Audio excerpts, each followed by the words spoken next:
shooters extraordinaire. Today we got the underappreciated, overpowered, in my opinion, 257 Texan. I think this is the ultimate in tiny bullet trajectory. I don't think enough people appreciate the 257, but we are at 75 yards today with my 82 grain, which is probably the most popular of the hollow points that I have for the Texan, for the 257 that is. I have a whole bunch, but this is, I think, the most popular. It's the most accurate, and it gives you, I think, the most foot-pounds of energy via the air consumption and the usage.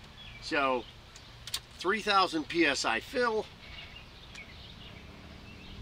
I actually don't remember what the feet per second and foot-pounds is. I'll have to look at an old video and pull that up.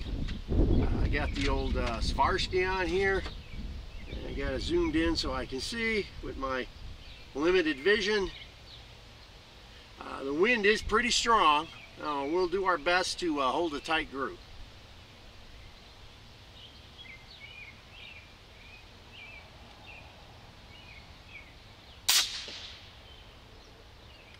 A little high, but again, like I said, I don't care. It's on. If that was a coyote, he'd been dead.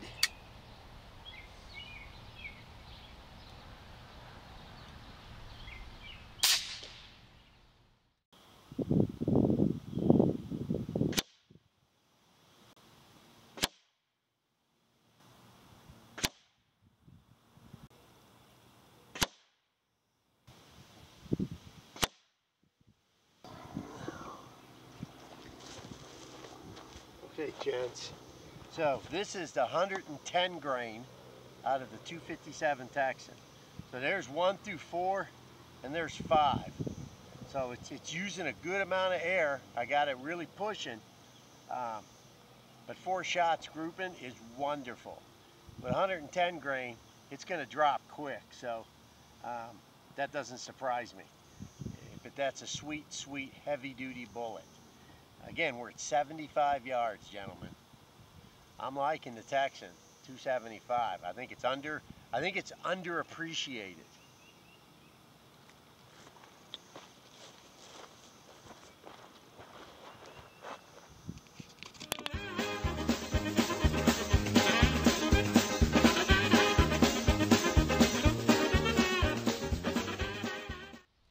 Bullseye.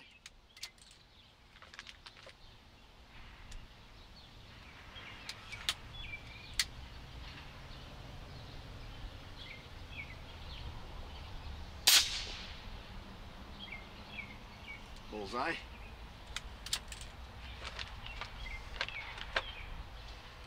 Bullet's going flat in the tray, just snugging it forward till it's tight, not burying it.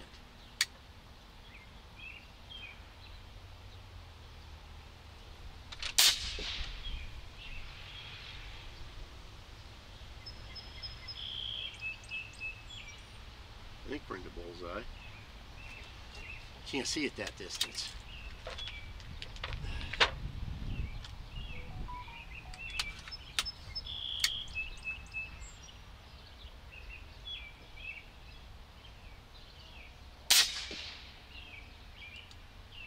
That one was low.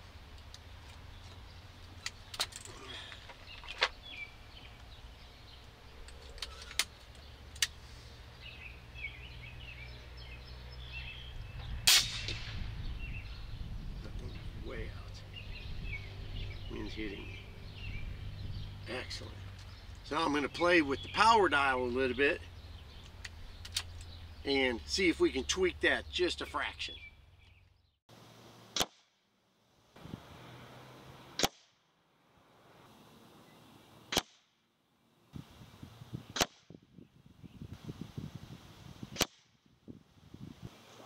Very nice. Very nice.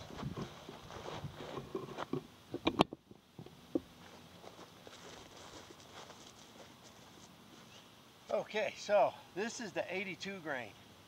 Now, as you can see, it's grouping more to the left, I think, or your right. than the 110s. And I think that might have to do with the twist rate. I'm not 100% sure, but almost dead on with this, a little further on this. Now, you can see I've got my 4 here, first, 3, 4, and then 5 drops. So this is 4 shots almost touching. Number 5 is your crap out. So again, 3,000 PSI fill on the 110s, 2,800 PSI fill on the 82s. Very, both bullets are excellent. The 110s are relatively new.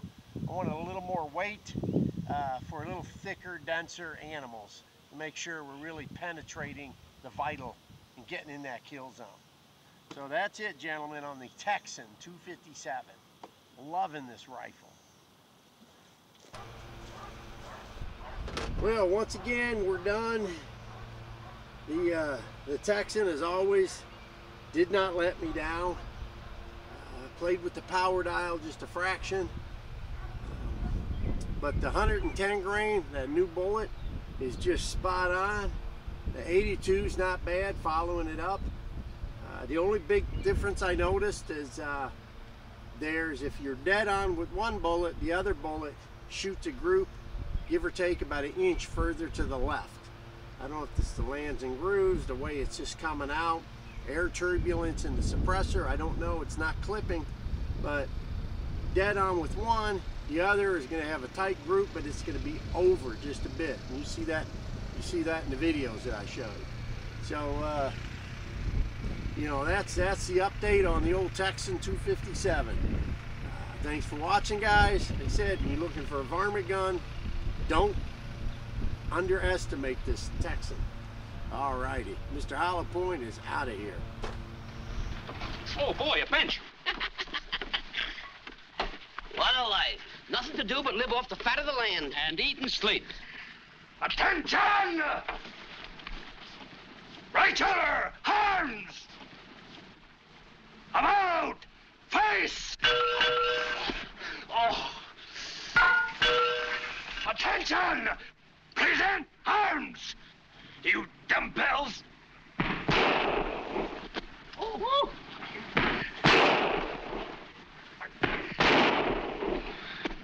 oh, Doc, look at mine. Oh, I missed. Oh, Doc, for my tapeworm. Stop those ducks and follow that line! Hey! Don't go away.